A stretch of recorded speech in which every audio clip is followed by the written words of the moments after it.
Oh, listeners, we are joined by such a fantastic guest today. We have Dr. Kate on the Love Your Life show. She is a licensed psychologist and sex therapist, the author of What Happened to My Sex Life, and the host of Get Naked with Dr. Kate podcast. We have a conversation about something I've never addressed on this podcast before, which is enmeshment.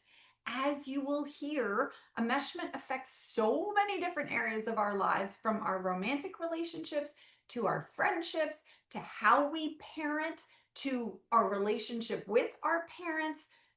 Oh my goodness. So if you've ever heard the term codependency and that is something you're like, "Oh yeah, I do a lot of that," or that's me, you want this episode is for you. This episode is for you no matter what, because I just if you're a listener of this show, I think I'm quite sure, I'm like 99% certain that some of this is going to come up for you. So you can let me know if I'm wrong.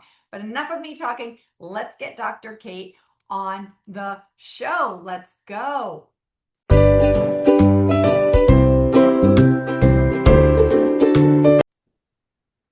All right, and welcome to the Love Your Life show, Dr. Kate. I am so excited you are here. As I was just saying, as we were talking before getting started, that I would love to pick your brain today on the topic of enmeshment and enmeshment trauma. We've never talked about it before on the show. I know my listeners are going to be interested and intrigued in what you have to say. To start us off, can you give us a definition, a sort of working definition of what enmeshment is and what some signs are that we might be in an enmeshed relationship? Absolutely, and thank you so much for the invitation to be here with you today.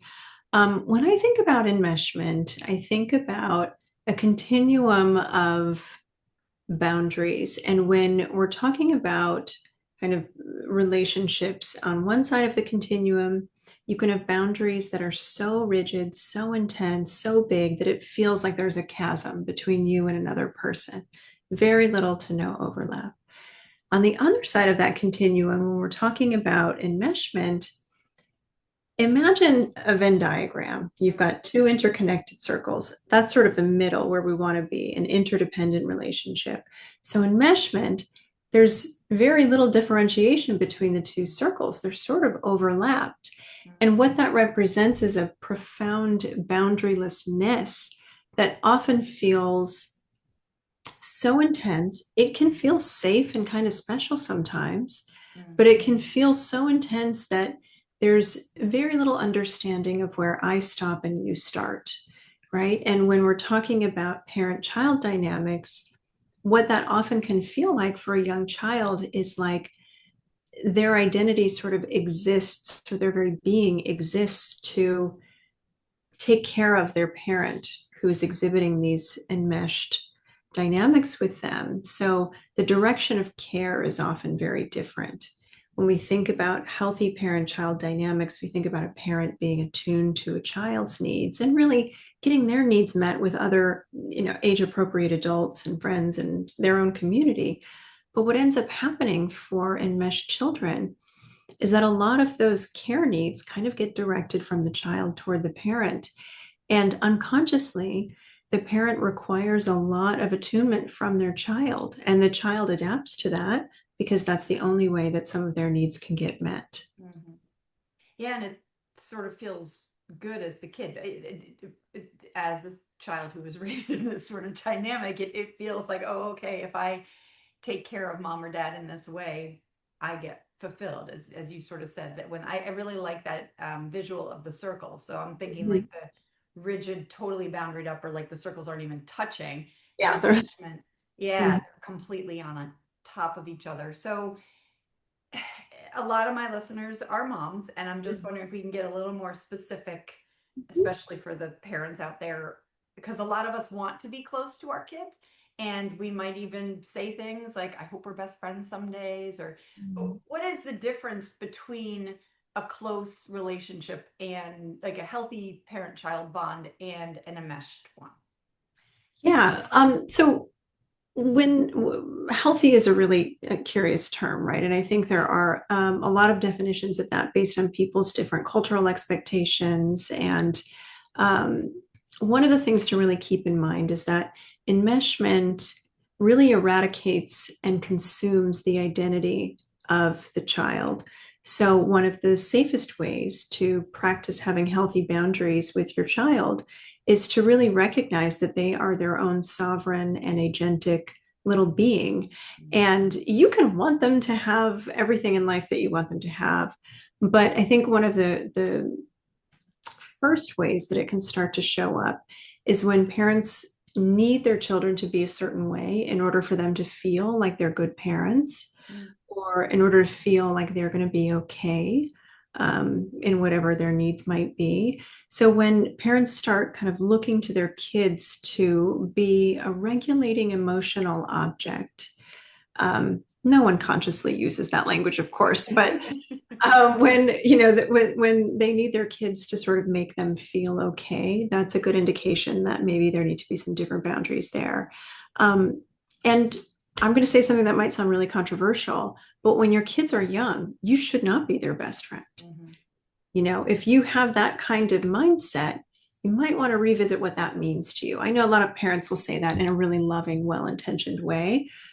And if it means that you're sort of elevating your child falsely to this sort of peer-like level to be your friend, that's maybe an indication that some of that energy could be redirected toward other friends, your partner, if you have one, family, other adult people in your life.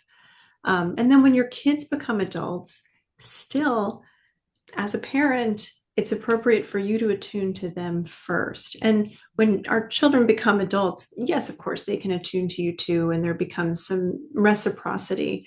But until they're sort of adult enough to be able to set their own boundaries and have their parent respect their boundaries, it's really important not to mix that like parenting role with a friendship role. Yeah, I really appreciate you speaking to that so clearly. I want to get even more specific Mhm. with you, but this is something that came up recently in my life.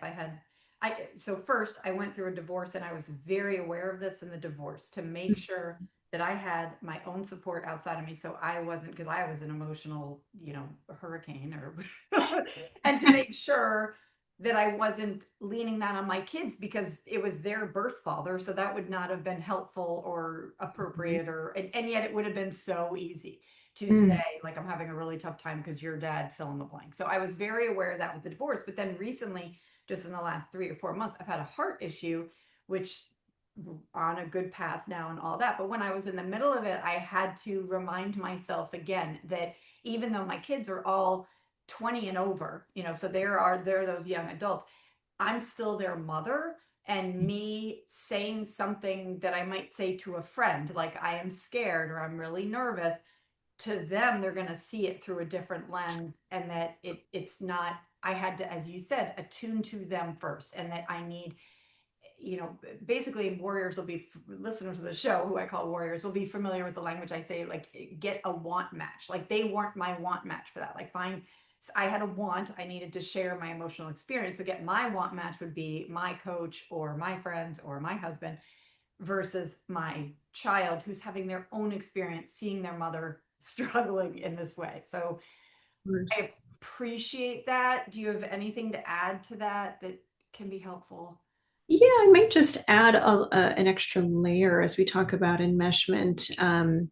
There can sometimes be a more intense version. So even enmeshment can sort of exist on a continuum. Sometimes that can include things like parentifying a child, which means putting your child in a role of being responsible for their younger siblings or other people in the home, extended family or whatnot, who might live there, doing a lot of the things that a parent might do, cooking meals for everybody else, cleaning. Now, that's not to say that kids can't have chores and can't help out, but making them primarily responsible for the emotional or the domestic labor Mhm. surrounding the caretaking for other people can make them parentified. And that can sort of overlap with enmeshment. It can take on its own Mhm. journey. And sometimes, you don't have someone else in the house to help. So they do need to help and it's unavoidable. But to the extent that their emotional development and their youth can be protected from those things, it's usually a protection against enmeshment. And then at more the more acute style and certainly the more concerning is what some clinicians call covert incest. And Mm, so covert incest is again a more intensified version of enmeshment that often includes the emotional eroticism or emotional dependence on a child that is usually reserved for a romantic or a sexual partner. So, in other words, the children kind of get propped up as a surrogate partner, but there's no physical sexual contact between the mhm, parent and the child. But this can take many shapes and forms. It can look like going on quote unquote date nights with your child, having your child step in and celebrate Valentine's Day for you because you don't have a partner and you feel lonely. It might look like asking a lot of really invasive questions about your child's dating life or their sex life, or interrupting their ability to develop healthy romantic and sexual experiences with age appropriate peers.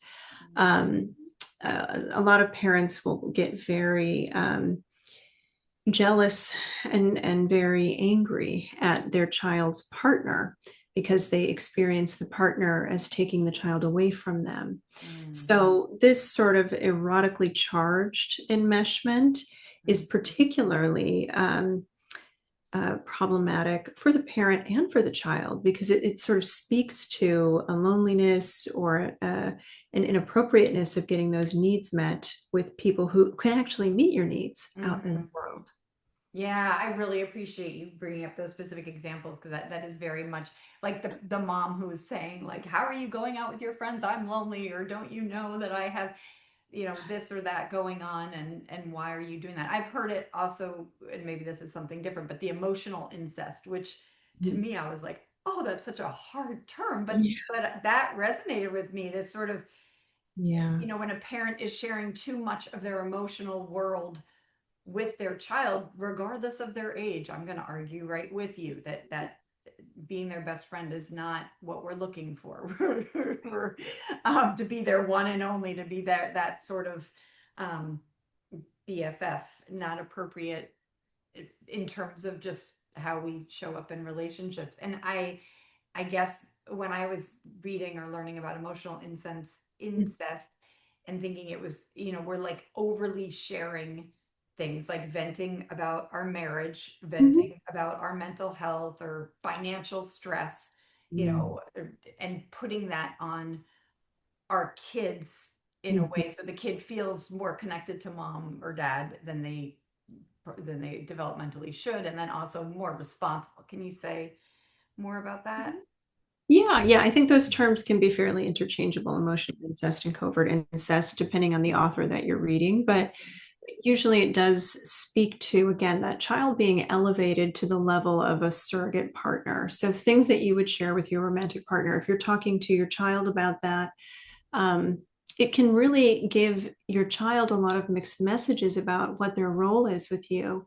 And they can feel very responsible for their parents' well-being, Mhm. which again can, create a strong connection, but it often cannibalizes the young child's development and in ways that are very insidious and in ways that often show up in that young child's adult relationships later on. Mhm. It can be something that creates a lot of fear of intimacy Mhm. with romantic partners or sexual partners because there's this fear of being sort of engulfed by another person's need.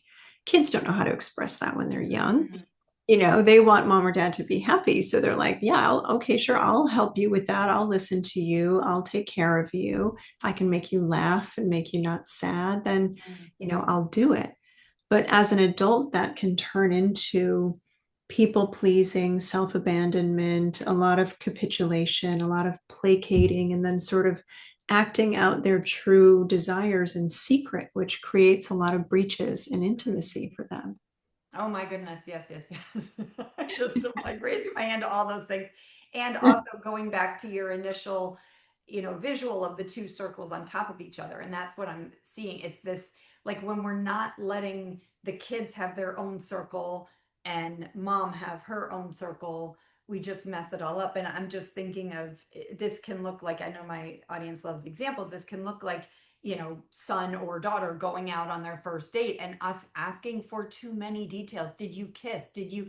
And oh, come on, I'm your mom. Just tell me what's the bother. Like that would be inappropriate, is what I'm hearing. Some Mhm. of that crossing the lines and letting them have their own experience and letting us manage our own whatever is coming, anxiety maybe that we're like, and also feeling maybe left out. But that's what happens as we are parenting, that we will become more and more left out of their life. But Well, your help. role changes. And if you're really, doing parenting in a way that supports your child, you want them to individuate.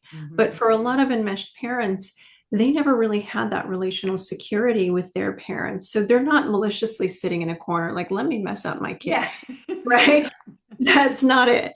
They're holding space for the parts of themselves that never really felt fully secure, fully safe in appropriate ways with either the adults in their lives or their romantic partnership now. I mean, Mm. there's a reason we have a boy mom culture and not a boy or not a mom girl culture, Mm. right? Not a girl mom culture, I think is the right uh, reason to say that. If we look at the ways that in a patriarchal system, which we are living in, um, men are conditioned to sort of be more distant, more emotionally, they say stoic, I say suppressed.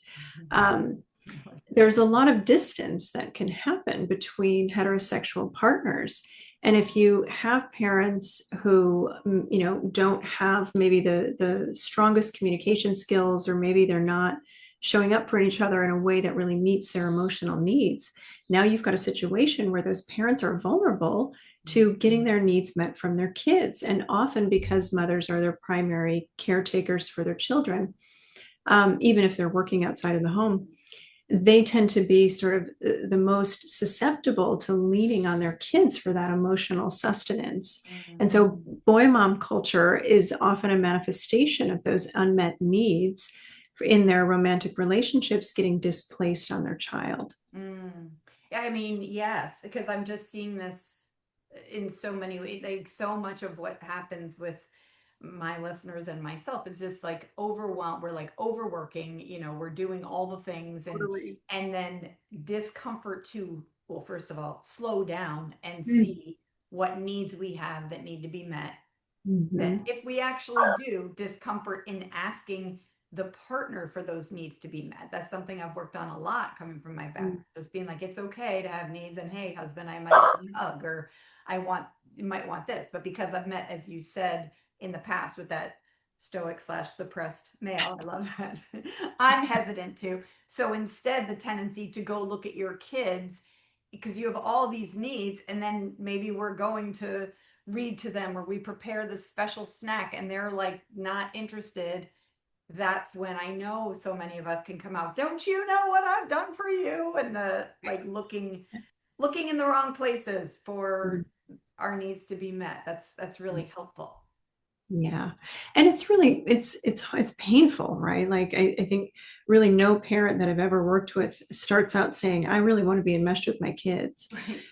It's not something that we stumble into on purpose. It's a long ingrained process of, trying to get your needs met in the best way that you know how. And you've got these, I hate to say it this way, but this captive audience in your kids who are there and they love you and they're looking at you with their kid eyes and they're, all Yeah. of the adoration and the care that they bring to that relationship that you share that is real. It's understandable why some parents might say, well, wow, this feels so lovely. Mm. It's really hard and abrasive going to my partner who can sometimes be dismissive or not available or critical. And gosh, my own parents are kind of critical or dismissive and abrasive, and I get disappointed there, but here I don't. Oh So my it gosh, yeah. becomes this reinforcing pattern. Well, and the system is sort of rigged because when the kids are young, they're looking to you to, they're right. And so they're all those like lovey bovey, let me like come give you a hug, mom, that feels so good. And that does feel so good. And yet then, as you're saying, the need to individuate comes out, which again, we haven't, most of us have not been modeled that healthy Mm, individuation and how you can have that healthy Venn diagram versus the two circles overlapping. mhm. And yes, and without some consciousness, it just makes sense that the parent is going to fall into that pattern. So I want listeners to hear that without shame. Yeah, yeah, yeah. Is If you are listening and feeling a lot of shame, please put the bat down, right? Like mhm, we get here on accident and we can leave with intention. yeah. Yeah, so what, like, say you are a listener and you're thinking, like, okay, wait a minute, though, like, this was my family. This still is my family. Like, this is how my family was growing up. Um, how can they begin to tell the difference between that loving connection that has edges to who we are and who they are, and sort of that not so helpful enmeshment?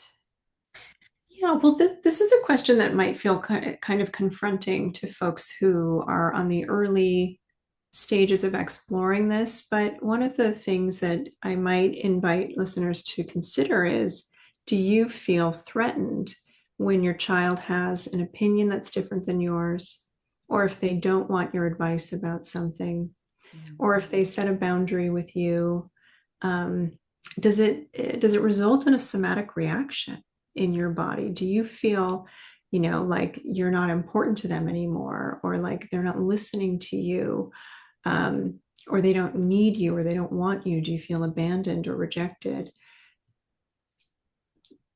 That might be an indicator that there's something going on for you that's a little bit more invested Mhm. in them giving you something that you need, as opposed to you're witnessing their sovereign experience and holding space for their sovereign experience. You can still have feelings about whatever you see them doing, and you might not agree with it, or you might not want them to take a path, right? But if you feel that sort of like defensive, threatening, like, oh, Yeah. reaction, like they're taking something from me, or this isn't how I want them to be, it might be an indicator that it's time to take a step back and figure out, okay, so what is going on here that I'm so activated that them having a different belief system or a different ideology about something or a different favorite food that isn't the shared favorite food that Yeah, we have. wanting to play a different sport than I want them to play, going to a different college, or yeah, so many things. So Wear a many, different clothing style. or even something like, I'm going to go read in my room right now when Mm, you're feeling mhm, particularly lonely or like you want to connect with them. mhm. If those are the little things where you're finding yourself getting really charged, it could mean that there's something bigger there to open up and explore. Right. So I'm like, yeah, I'm just hearing listeners like, yes, yes. So what are, like, what would you say when you say open up and explore? Like, what are sort of baby steps to start to do that?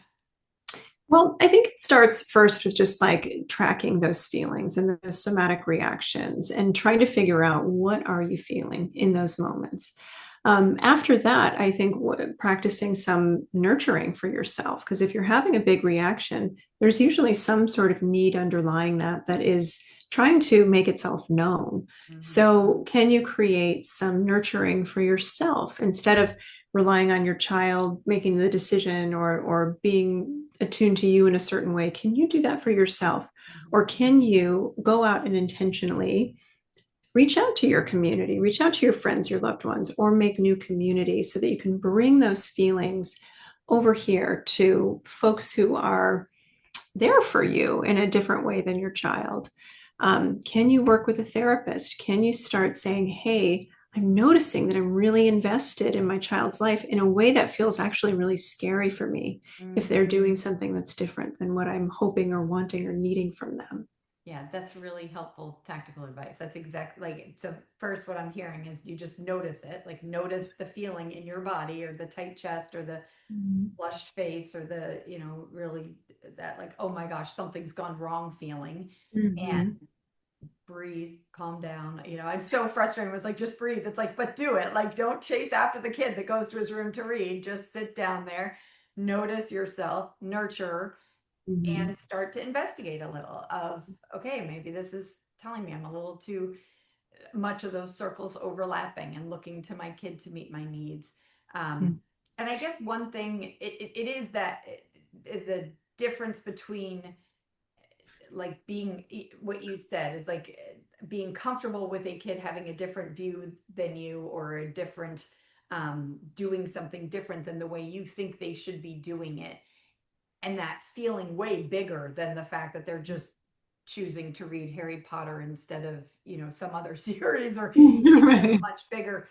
Um, Yeah. which I always I look back to my family too. And I guess a question I like asking myself is like, did my allegiance to my family come first before anything? Like, was I punished, or did I get in trouble if I had a different viewpoint than my family growing up? Can you Yeah. I see you nodding. I'm like, you see Yeah. that, because Yeah. that is absolutely my past. Like, oh, You right, okay. you are speaking the truth. So what ends up happening for kids who are enmeshed is they develop what's called a loyalty bind. Mm, And that loyalty bind is a bind where in those moments they have to decide between staying loyal to their parent and their family and abandoning themselves, or staying loyal to themselves and running the risk of being ostracized or bumping into conflict within their family or with that enmeshed parent. And so this is the tension that the children sit with all the time when they have enmeshed parents. And I'm so glad you said don't go chasing after your kid when they want to go to their room and read. Because a lot of parents, when they start questioning this, they'll actually, really well intentioned, want to mhm, go to their child and say, hey, have I been doing this to you? Hey, mhm, do I do this to you? Hey, is this something that you've noticed? And maybe down the road, that's an okay set of questions to bring to them. But if it's your initial exploration, it can be so tempting to turn around and put that in their lap again. So they're taking care of you. mhm. And because of that Oh, loyalty bond, yeah. they may not want to say to you, yeah, mom, you do. And it's really tough. They might not feel like they can say that. It might feel really scary, even if you've never been intentionally punitive Mm, before. But a lot of kids really recognize that their parent, what I hear from adult children all the time is that they feel like their parents have a fragility and they want to really care for their parent in that sense. But they often feel guilty saying or doing anything that might bump up against what they experience as their parents' fragility. And when parents are first starting to learn about how they've maybe been enmeshed or haven't evidenced the best boundaries, they often feel a lot of shame. mhm, And, again, put down the bat. If you are feeling a lot of shame, there is often a space to repair with your kids that can really strengthen your relationship moving forward. And it requires you doing a little bit more emotional regulation so that your kids don't feel like they have to hold you together. mhm. Yeah, and yes. I love this that you brought up parental fragility, because I think from, the listener thinking of how they can not be so fragile with their kids is helpful. I know I have a lot of listeners that are like all excited to do the work, and also to look at the generation above us in terms of what we've been modeled, what sort of soup we came from, and how, oh my gosh, this makes perfect sense if this is what we've been doing, because this is just what was being done to us. And to your point, that when you press that loyalty bind, it's either what did you say? Like, it's either allegiance to yourself and the family caves, or allegiance to the family and you cave, you do the self-abandonment. That is that parental fragility, and that is 100% my experience, and I know a lot of other listeners too, and that is why it feels so challenging to speak up, or to say to our parents, actually, we're doing Thanksgiving differently, or we don't want to come home for Christmas this year. Our home actually is no longer our childhood home, it is now our adult home. Or the boundary setting and trying to bring those circles apart can feel so challenging. Can you speak a little about that, please? Yeah, it's so challenging, right? Because children love their parents, Mhm. and children, even adult children, they will put themselves through a lot of gymnastics to maintain a relationship with their parents. So when a child recognizes that their parent has this fragility, they're often going to self-abandon Mhm. because, and this is again not to bring shame to any parent who might have been enmeshing with their child when they were younger, but the implicit message is my needs matter more than yours. Mhm. So mom or dad needs to be taken care of first before your needs can get met. So children will really internalize that as they come second to their parent. They often feel tremendous guilt and tremendous shame if their parent feels challenged or upset or unable to quote unquote cope. Mm. And a lot of parents do kind of fall apart when their kids start setting boundaries. And mesh parents really do struggle with being okay with those boundaries because they are maybe not as aware of how much need they do have. Mhm. They put on their child Well, to they're make not sure. listening to you on podcasts or going, so they're just still in that old pattern. So I really appreciate you bringing that up when maybe listeners are feeling more people pleasing or self-sacrificing with their parents, to notice, oh, this might be what's going on, and this is why it's so hard for me. That, your mom calls and says, I'm lonely, I want to talk on the phone, and you setting a boundary and saying, I get it, mom, I love you, and I can't talk right now. Why that feels like you're going to throw up and your whole system is going to break Yeah. down. And your mom might, I mean, I think that that's some of what you're speaking about, to have some expectation of the pushback they can expect. Not that the our older parents are trying to harm us, but just that this is the way they've always done it, so they don't see it as anything wrong. They Right. don't, and many of them served this role for their parents, right? And there is this expectation of when I have kids, Yeah. they'll do it for me. And This is the so way our family does it, or yes, yeah, yes. this is the family intergenerational dynamics in families. We often default to what we know, and what we know is what we observed. Mm-hmm. So again, it can feel like a parent, enmeshed parents can often feel like they're being disrespected Mm-hmm. because again, they were put in a role where they had to self-abandon for their parent, and now they sort of Yeah, they're see it like, as, what are you doing? This is just yeah, how well, you like it's do my it. time to get my Right. needs met, If I right? want you here for Thanksgiving, you get here for Thanksgiving, or you're That's being a right. bad daughter. Right. Yeah. Yeah. Yeah. But I mean, the adult children who are trying to individuate, they want a good relationship with their parents. They want to be able to see their parents and feel excited about spending that time with them, and all of the obligation that comes with holding your parents together in that way can Mhm. feel really suffocating. So what ends up happening is you have an adult child who kind of never really differentiates, and they become completely enmeshed and entrenched and engulfed in their parents' needs. So their identity never really fully develops. Mhm. Or you have children who go so far the other way that they have to take so much proximal and sometimes psychic space so that they Mhm. have a chance at learning who they are. And that Mhm. can feel like alienation. So it can be really challenging when enmeshed parents are not willing to participate in reorganizing the boundaries of the relationship.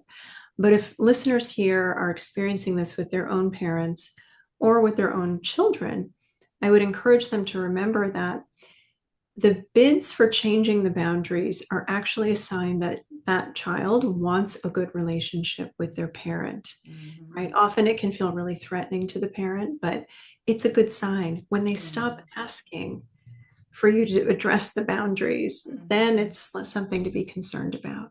Yeah, I really appreciate that. That if the listener is hearing this from their kid, or their kid is going to their room, or they're in their 20s and they're saying, I only want to talk to you once a week, or please don't come over more than once a month, or that sort of thing, that will feel hurtful to the parent in this dynamic. And yet, yes, that's a sign that the kid, healthy boundaries make healthy relationships, that they still want a relationship. They just might have different ideas of what that relationship looks like. And Yeah. it's on And us it to might, get comfortable with that, I guess. yeah, and it might not be permanent either, Mhm. right? Right. Like Right. relationship needs can change and they can ebb and flow, but most of the time when kids are trying to set boundaries with their parent, they're implicitly saying, I need to know I can feel safe with you. Mm-hmm. Now, when I say that to parents, sometimes they get very defensive and they're like, well, of Mm-hmm. course, my child is safe with me. Mm.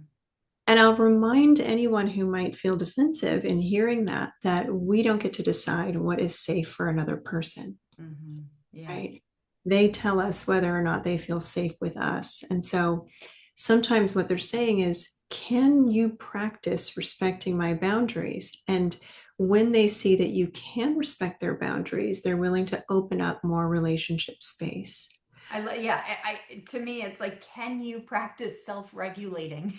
Like, Yes, practice so that I can share, can you not be so fragile, mom, essentially is what it is. When my sons have set boundaries, that is just, I see it coming. I do this work all the time, and I'm just like, okay, like this feels hard. I gotta take some breaths, say yes, of course, and then set up an appointment with my therapist or coach, like that piece of it. And on the other side, really looking at generationally, it makes sense that our parents don't have these skills. They're not listening to podcasts like this. Usually they're not reading about emotional regulation. And so a lot of times when we are setting the boundaries with mom or dad, they are going to cave and use some of these guilt trips and go back to their old ways, or whatever. And that it is just, I think, really important to do what you have said before, is just notice our feelings, get surrounded by people that are telling you you're not doing something wrong, you're a cycle breaker, like you're not passing this down, we don't have to do this. Just because grandpa says you need to sit on his lap doesn't mean you need to sit on his lap. Does that we can, and just because grandpa then says, I'm a bad daughter or you're a bad granddaughter or grandson, that doesn't mean that's true. um, that's right. and to just sort of have permission to be that cycle breaker, even though Mhm. it's so hard. Oh gosh, it's so hard. And today's parents, I really feel for them because they are, whoever is the cycle breaker in an intergenerational dynamic of this really gets a raw deal. I have to say that because they didn't get what they need from their parents well enough, often enough. And since they're not going to repeat the pattern, they're not going to get it from the younger generation either. Right. Yes. Right. So they're the person, they're the cycle breaker who really needs to lean in and build community and tap into communities like yours, Mm. where there are other people who are sharing sort of that task. And it can be really lonely and really isolating, and also very liberating and very healing. But it's really hard to be the generation that's saying, okay, I'm not going to do it here anymore. And I'm also not going to do it there. And like, Yeah, I appreciate is that. that As a cycle breaker myself, with my family who completely was like, "Bye, Susie." I I I also need to echo that it's so much better this way, because before it's like a fake fix. You're trying to do the thing to make mom or dad happy, and once you step out of that game and you're like, that is not my job, and that's okay. You feel a lot better about yourself, Mhm. and you recognize you're not doing it to your kids. Finding the people around you in the groups and the supportive, and listening to people like you, and it just feels like a balm to my soul. So I'm not saying there isn't a lonely period where you're like, why is absolutely no one in my family talking? Like, what is going on? Okay. Yeah. And I'm not going to lean on my kids in the middle of this. Feels awful and uncomfortable. The other Mhm. side of that feels just so great, for more adult like, more like, it's just empower, pride, confidence, all of that. And that there is another side to it. And it is, I guess, what I just want to sort of pull out for listeners is that we're trying to, in that moment, like we're looking for that attachment and connection, correct? Like, so as the kid, we're looking to our parents to attach and connect, and we're like, that's not working in a quote unquote healthy or safe way for Mhm. me. So going to stop doing that. And then, oh, I'm inclined to look to my kids for the attachment, or to have my emotional needs met. And it's like, oh, okay, also not the most skilled work there. Let's pull back, and learning about ourselves and how to get our attachment needs met from within, and also with our peers and in groups, as you said. Like, that's part of why I started my Love Your Life school, because I was like, come on, let's come in here. We're all like these wounded little come on in, people. um it just feels so much more confident, is the word that comes to mind, or not as fragile. Yeah. I mean, I hear a lot from people who have done this work. And let me say that I'll put this caveat on it. I don't know that we're ever done No, in this right. work. I don't It think gets we ever easier. are. Yeah. It Sorry, gets a lot listeners. easier. But I think at the start, it's more difficult. The grief level is higher, and maybe you don't see the benefits just yet. And as you continue to do the work, there's still often a lot of grief, and that grief shows up with different life milestones that maybe you wish you could share with your family, but you don't want to go down that road again. Um, so there can be, a tinge of grief, but the benefit often does supersede the grief Mm, pretty quickly within the first couple of months and years, and people start to really make these shifts into more boundaried relationship styles. And it does, I often hear from folks that I'm helping on this path that it's one of the hardest things they've ever done. And there is pain and grief, but this is the best they've ever felt in their mhm, lives. And it does, when we look at sort of the I used the word cannibalization earlier, and I'm going to double down on that word. The cannibalization of enmeshment is such that it really robs a person of being able to develop emotionally beyond the limitations of the enmeshed parent. So, Pia Melody looks at enmeshment and codependence as developmental immaturities. People get stuck somewhere mm, based on the trauma that they've endured and sort of where the limits of their caretakers were and helping them metabolize and move through that. mm, So when you continue to do the same thing the same way with your parents, you end up getting stuck where they're stuck until you make a change and do something very different. And there is a lot of maturation that can happen there, which can deepen your relationship with yourself, with your friends, with your partner, and with your kids in a right. healthy way, paradoxically. Yeah. Oh yeah. I absolutely would echo that and reinforce that I feel so much better about my relationship with my kids because of the work I've done on the relationship with my parents. And also speak to your point, there is huge grief. And I think a lot of it is just accepting what is, that this Mhm. is, not trying to have that Disney family where it's like, my mom should do this and my dad, we just accept the parents that no, they, quite possibly are enmeshed and whatever, fill in the blank for the rest of your life. These are the parents I have. And how do I Mhm. want to show up with those parents I have without continuing to self-abandon myself does take grief, as you say, and also very quickly it feels so good. It's like Oh, after you get through that rough period of when your body feels like it's shutting down, there is the other side where it's like, okay, and now I get to do differently. And I think a big part of that, again, and I know we've said this like at least 3 times now, but surrounding yourself with other people that can reinforce your yeah. new way of being, that you're not surrounding yourself with other people who are like, but she's your mom, that was really hard for me, or like, but that's your dad, or why aren't, it's Father's Day, that sort of thing. You want to Mhm. surround yourself with people that are like, wow, this must be really hard for you today, or supporting the, or but you want your son to go, play soccer, why are you letting him play football, or any of these messages. A lot, we really need to pay attention to getting that support from our peers in a helpful way. Yeah, look, because all of us, therapists included, we're all sort of walking around doing life for the first time. So we're at different stages of understanding the ways in which we've been conditioned to be in relationship. And a lot of friends, a lot of loved ones are really well-meaning, but also they're less self-examined, maybe, or they're unwilling to take the risks that maybe you might want to take for yourself in setting up some boundaries. So you can very easily get sucked back into old dynamics if you don't make new connections with people who are on a similar journey. It can feel really isolative at first because your friends and your family have known you a certain way. So when you start setting different boundaries, it can feel a little prickly, For sure.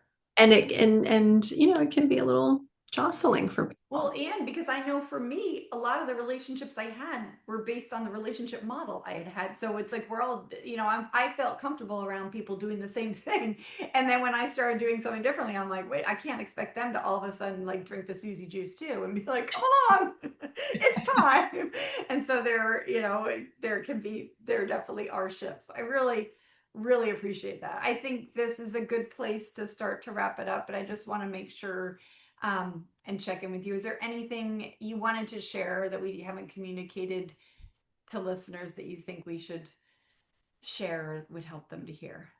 Well, there are folks often ask like, what books can I read? What resources are there? So the books that I really love on this topic, one is written by Dr. Patricia Love, and it's called The Emotional Incest Syndrome. Now, Mm. the name is provocative, to your point earlier, but I think she does probably the best job out of any of the books I've read, really breaking down kind of the different kinds of enmeshment that can exist and the insidious ways that it can show up. And in the back, there is a little call out to parents who want to do differently and where can they start. So Mm. it's a really lovely place to get started. And then Dr. Ken Adams has written two books on this subject, and they're both fantastic. One is called Silently Seduced, where he really does talk more about that erotically charged covert incest and how that can affect people. His work is mostly focused on mother enmeshed men, so the book does take a little bit of a deeper dive into how men's relational lives and sexual lives can be impacted, but there is a really great chapter on enmeshed daughters as well. Mm. And then his other book is called When He's Married to Mom, and it Oh. talks about yeah, it's a great I title. would totally see It that really all talks about over. the sort of the different archetypes of enmeshed mother and son dynamics and how it feels like an affair partner in adult male relationships. Mom feels like a third. And Mm. and Dr. Adams, talks about how men who are enmeshed who don't do this work end up divorcing the wrong partner. They Right, divorce right, right, themselves, right. not They their mom. set They need to boundaries with the divorce wrong their people. moms. Yeah. Yeah. Oh, that's excellent. I actually have not read any of those three. I think I've read some of Dr. Ken Adams just online, but Mhm. I'm thinking that emotional incest syndrome might be one we do in the Love Your Life School as a book club because that sounds excellent. I'm so grateful for you sharing. And if listeners are, because you have a whole practice, if listeners want to find out more and get help from you, I will put those links in the show notes quickly so we have it on audio. Where can we direct them? Sure, they can go to my website, modernintimacy.com, and we're actually finishing up a Healing from Enmeshment workbook. So that Mm. should be out, I'm hoping within the next month or so. Oh, awesome. I had heard you mention that a while ago, and I was going to ask you about that offline. Okay, great. Yeah, so we're working on that. If that's something that you're interested in, you Yes. can drop us an email on the website. We'll add you to our list when it's ready. And modernintimacy.com is probably the best place to start. Okay, that's awesome. And that might be our workbook to move through in the Love Your Life School. Thank you so much, Dr. Kate, for coming on. I just greatly appreciated this conversation and you taking the time to help us all. Likewise, thank you.